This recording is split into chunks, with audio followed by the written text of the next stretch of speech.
গত মাসখানেক আগে যখন হাইকোর্ট থেকে আমার বিপক্ষে রায়টা গেল, রায়টা হলো একজন মুশরিকের পক্ষে, বিচারপতিরা রায় দিয়েছেন। এ রায়ের প্রতি, বিচারপতিদের প্রতি আমার কোনো বক্তব্য নাই। আইনের প্রতি সব সময় আমরা শ্রদ্ধাশীল, বিচারকদের প্রতি শ্রদ্ধাশীল। রায় তারা যেটা দিয়েছেন একজন মুশরিকের পক্ষে, সেটা গিয়েছে, আমার বিপক্ষে গিয়েছে।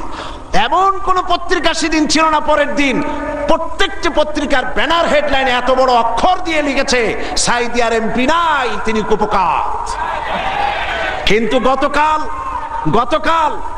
গতকাল বাংলাদেশ